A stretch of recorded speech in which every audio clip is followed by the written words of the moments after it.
फिलिस्तीन के बच्चों की आवाजें सुन लेते। तुम्हारे कानों में अगर वो मुल्के शाम के बच्चों की चीख आई होती, रात पूरी बेकरारी में गुजर जाती। तुम फिलिस्तीन के बच्चों की आवाजें सुन लेते।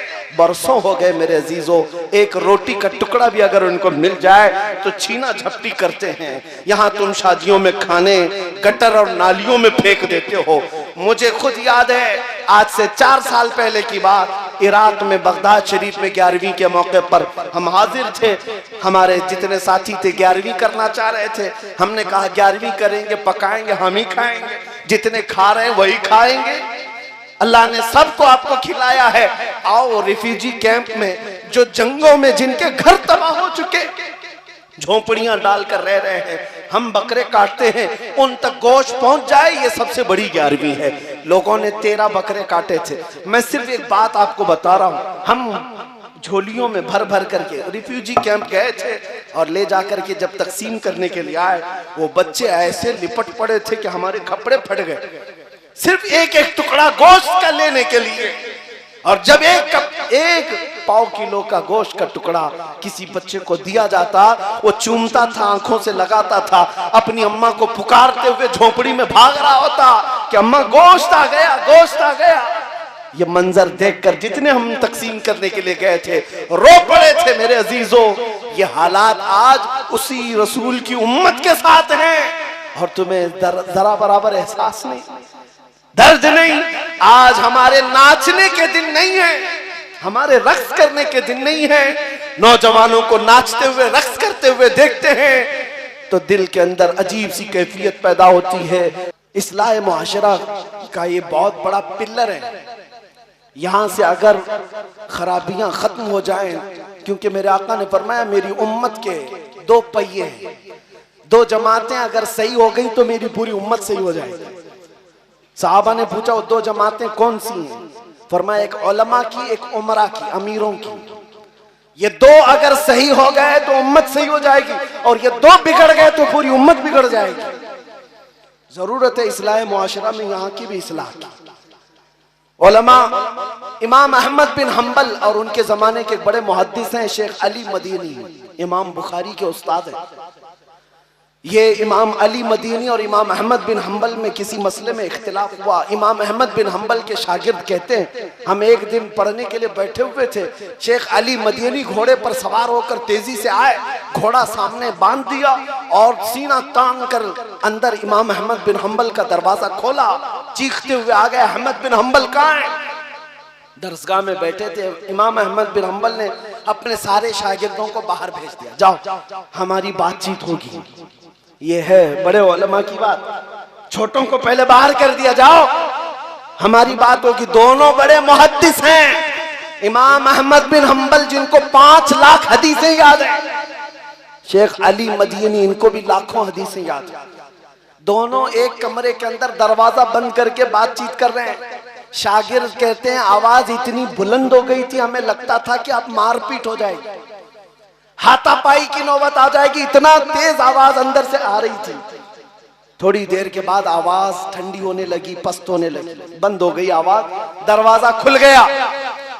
शागिर्द कहते हैं हमने दरवाजा खोला तो शेख अली मदीनी गुस्से में उठकर जा रहे थे और इमाम अहमद बिन हम्बल भी उनके पीछे पीछे जा रहे थे। जब शेख अली मदीनी घोड़े पर चढ़ने लगे, इमाम अहमद बिन हम्बल अपने दोनों हाथ उनके पैर के नीचे रखते हैं।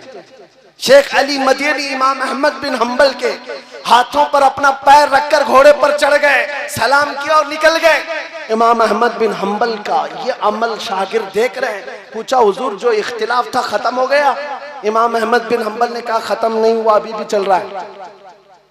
मैं उनको कायल नहीं कर सका, उन्होंने मुझे कायल नहीं किया, इख्तिलाफ अभी भी बाकी है। शागिर्दों ने पूछा अंदर इतना चीखम पुकार हो रही थी, हाथापाई की नौबत आने वाली थी ऐसा लग रहा था, और जब दरवाजा खुला तो आप बाहर निकलकर उनके पैर के नीचे अपने हाथ रख रहे हैं, ये क्या मामला है? अगर इख्तिलाफ है तो फिर हाथ क्यों रखा उनके नीचे? इमाम अहमद बिन हम्बल ने कहा ए लोगों, मेरे शागिर्दों, इख्तिलाफ अलग चीज है, तुम अली मदीनी को नहीं जानते, वो मुहद्दिस हैं। मैंने तो सिर्फ हाथ रखा, उनके तलवों के नीचे की मिट्टी सुरमा लगाने के काबिल है। ये हमने मिस्र में पढ़ा था, अदबुल इख्तिलाफ की कोई चीज है। उलमाए ज़वील एहतराम, आज इख्तिलाफ करने का हक है, लेकिन अदब के साथ, एहतराम के साथ अगर बाकी रहता तो कौम इस तरह मुंतशिर ना होती। आज हर कोई अलग अलग झंडा लेकर अपने अपने हलके में, इन बेचारों को कुछ पता ही नहीं, लेकिन ये बड़े बड़े मसलों में जायज नाजायज के नारे लगाते हुए घूम रहे हैं और बड़े बड़े उलमा का ईमान नाप रहे हैं। ये खराबियां यहां से दर आई, इसलिए मैंने ये दो बातें अर्ज करनी पड़ी।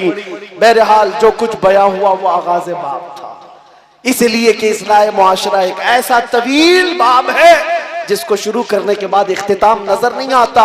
खुलासा कलाम फिर से मैं यही कहूंगा, आज के इस रात में हम ये अहद करते हैं जो आला हजरत ने फरमाया, उन्हें जाना उन्हें माना, न रखा गैर से काम, लिल्लाहिल हम्द में दुनिया से मुसलमान गया।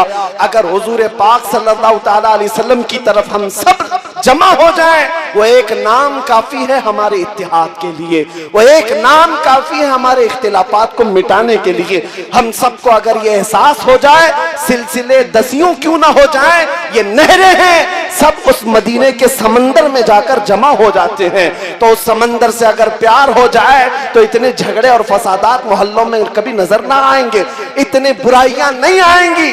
इसलिए अजीजा निगरामी, जड़ की तरफ तवज्जो दो। अगर जड़ तुम्हारी मजबूत हो जाए तो फिर इंशाअल्लाह हमारे जैसों को आकर के तुम्हारी इस्लाह की बात करने की जरूरत भी नहीं पेश आएगी। कल को तुम खुद खड़े होंगे, बुराइयों को रोकेंगे इंशाअल्लाह, रोकेंगे ना इंशाअल्लाह। और हमारे इलाकों में नशा न बिकेगा, न खाएंगे और न ही बेचेंगे, और न ही करने वालों के साथ दोस्ती करेंगे इंशाअल्लाह, करेंगे ना इंशाअल्लाह। जो अहद कर रहे हो ये रसूलुल्लाह को हाजिर और नाजिर जानकर गाने सुनना छोड़ दो, क्योंकि फरमाया गया जो गाने सुनता है फहश, उसके दिल में मुनाफिकत आ जाती है, वो मुनाफिकत के करीब जाता है और वो जिना के करीब जाता है। इन्नल गिना यूरिसुन निफाक, गाना निफाक की तरफ ले जाता है और जिना की तरफ ले जाता है।